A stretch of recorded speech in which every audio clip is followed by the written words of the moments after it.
Apakah dengan tidak mendapatkan apa-apa, Ayub tetap setia kepada Tuhan? Apakah Ayub tetap setia kepada Tuhan karena punya maksud, atau memang Ayub benar-benar setia karena ia setia?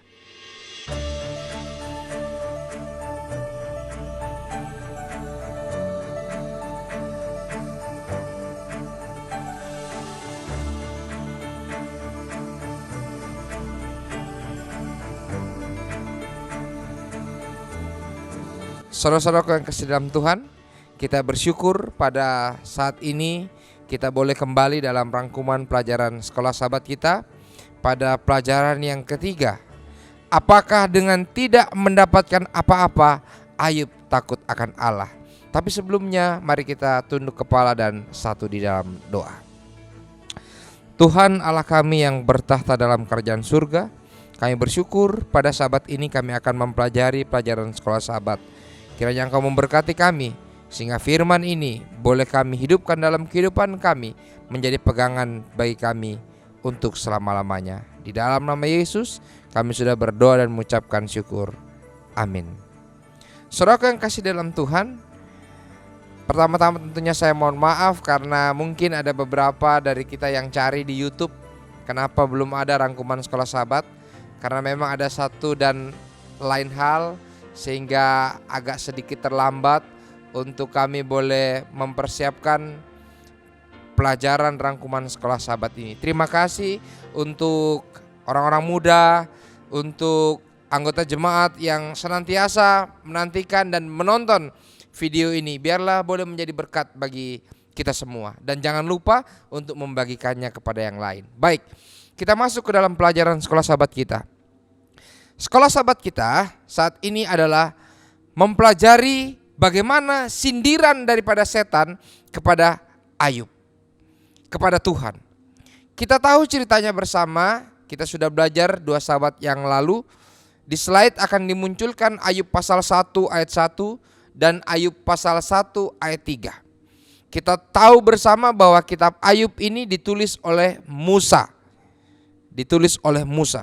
Ayub 1 ayat 1 menuliskan, Ayub itu adalah orang yang saleh, orang yang jujur, takut akan Allah dan menjauhi kejahatan. Ayat itu juga diulangi lagi dalam Ayub 1 ayat 3 bahwa Ayub itu juga adalah orang yang kaya dari semua orang yang ada di sebelah timur. Ayub pasal 1 ayat 1 ini selalu diulang-ulangi perkataan bahwa Ayub adalah orang yang saleh, orang yang jujur, orang yang takut akan Allah dan menjauhi kejahatan. Dan ayat ini diulangi lagi oleh Tuhan ketika berhadapan dengan iblis. Tuhan mengatakan, apakah engkau melihat hambaku Ayub yang saleh, yang jujur, yang takut akan Allah dan menjauhi kejahatan? Lalu setan menjawab, ya ini saya rangkumkan sedikit. Ya jelas, dia saleh, dia jujur, dia takut akan Allah, dia menjauhi kejahatan. Karena bukankah Ayub mendapatkan apa-apa dari engkau? Bukankah engkau yang memagari seluruh isi rumah Ayub? Bukankah engkau yang memberkati apa yang dilakukan oleh Ayub? Coba hilangkan berkat itu, hilangkan penjagaanmu. Pasti setan bilang, nanti saudara baca di ayat betul atau enggak yang saya bilang, pasti dia akan mengutukimu. Ya. Lalu Tuhan menjawab, baik kalau begitu, dia ada dalam tanganmu. Hanya jangan kamu sentuh Ayubnya. Tidak lama kemudian kita sudah pelajari sahabat yang lalu, setan mulai memberikan pencobaan kepada Ayub dengan segala arah, dari segala arah. Ya. Kenapa saya katakan dari segala arah? Sahabat lalu kita sudah belajar bahwa pencobaan yang diberikan oleh setan secara vertikal dan horizontal. Vertikalnya apa? Api turun membunuh banyak binatang-binatang peliharaan daripada Ayub. Belum cukup Ayub, ada orang-orang yang jahat mengambil lagi binatang peliharaan, harta kekayaannya diambil. Angin diturunkan habis itu, sehingga robohlah gedung menimpa anak-anak daripada Ayub, mati semua. Lalu datang lagi orang yang jahat kembali mengambil harta milik Ayub secara vertikal dan horizontal. Tetapi apa yang dikatakan oleh Ayub? Slide menunjukkan dalam Ayub 1 ayat 21 sampai 22. Dibandingkan dengan Ayub 2 ayat 10, saya langsung merangkumkan 2 ayat ini. Anda dapat lihat di slide. Di slide ditulis ketika pertama kali pencobaan itu datang, maka Ayub berseru, dengan telanjang aku keluar dari kandungan ibuku, dengan telanjang juga aku kembali ke dalamnya.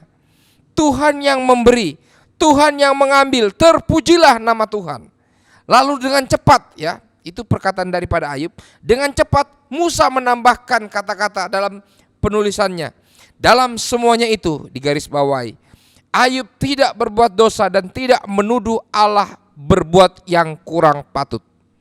Ayub 2 ayat 10 diulangi lagi, dituliskan oleh Musa bahwa dalam semuanya itu Ayub tidak berbuat dosa dengan bibirnya.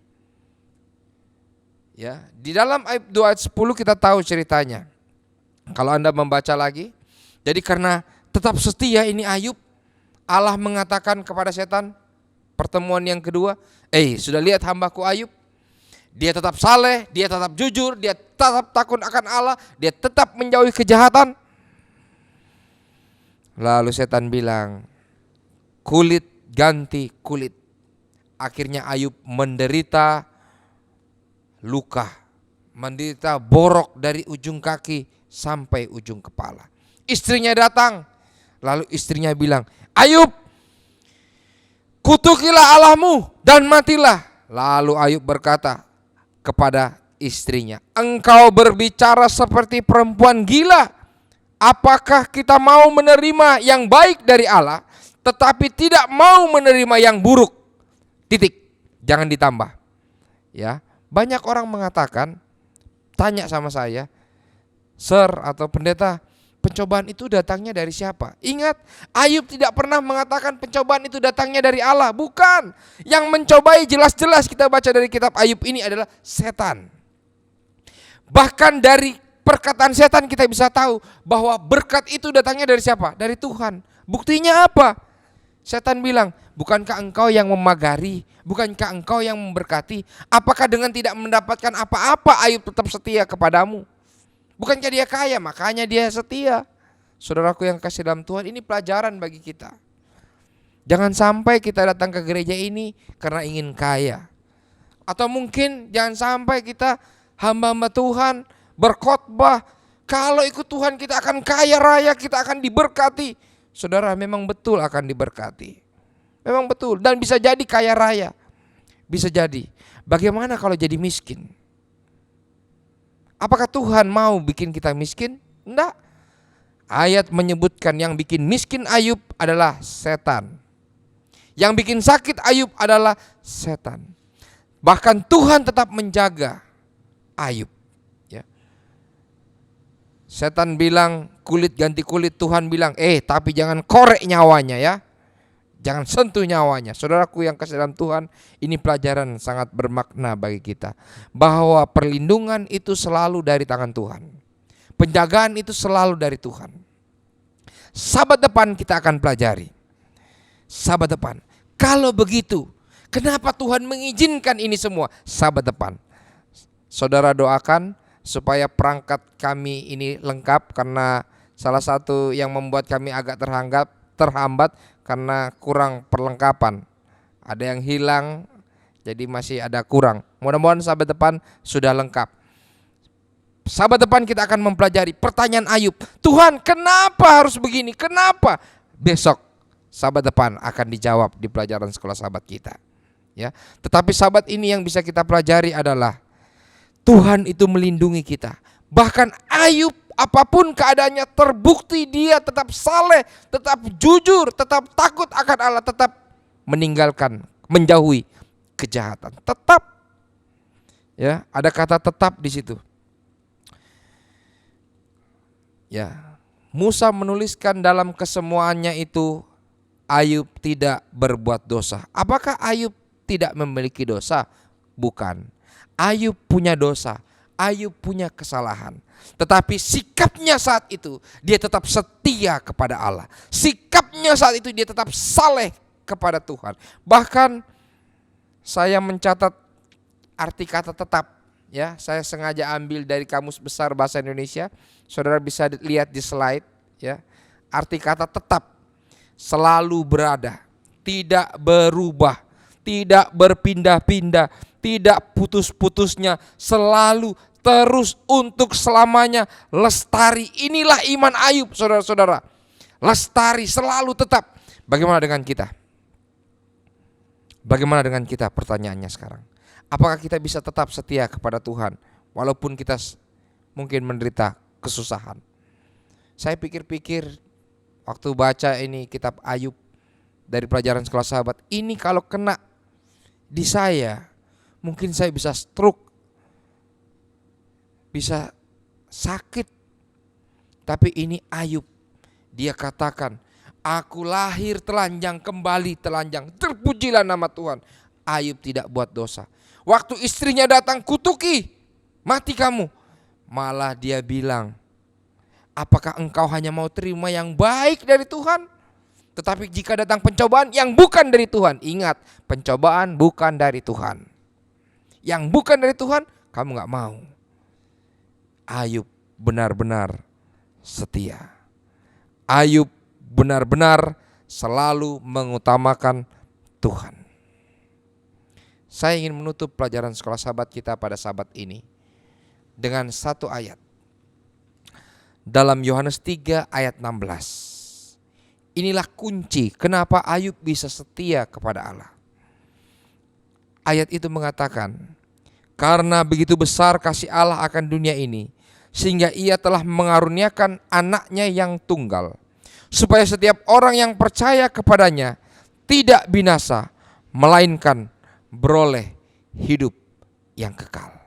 Saudaraku yang kekasih di dalam Tuhan, saat ini kita melihat mengapa Ayub bisa tetap setia. Mengapa Ayub tetap percaya kepada Allah. Walaupun sahabat depan, kita akan lihat dia tanya kepada Tuhan, Tuhan kenapa saya begini, kenapa? Bukan berarti dia tidak percaya Tuhan, tidak. Tetapi Ayub, walaupun dia bertanya dalam hidupnya, Tuhan kenapa ini harus terjadi padaku? Dia tetap percaya kepada Allah. Kenapa? Karena Ayub sudah merasakan kasih Allah. Karena begitu besar kasih Allah akan dunia ini. Walaupun waktu itu Yesus belum datang. Tetapi dia percaya. Dia percaya. Kasih Allah sungguh besar. Kasih Allah sungguh ajaib.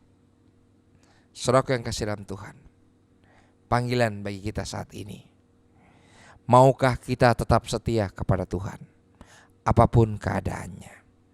Setan selalu datang dengan berbagai pencobaan, dari atas dan dari bawah. Dia menggunakan sesama manusia kadang-kadang, seperti peristiwa Ayub. Bahkan dia gunakan bencana alam. Kepada Ayub diturunkan api, diturunkan angin, habis harta Ayub. Melalui kesehatan, kudisan, borok. Melalui istrinya, disuruh kutukilah. Ya. Tapi Ayub tetap setia, tidak berbuat dosa. Alkitab mengulangi, kitab Ayub mengulangi.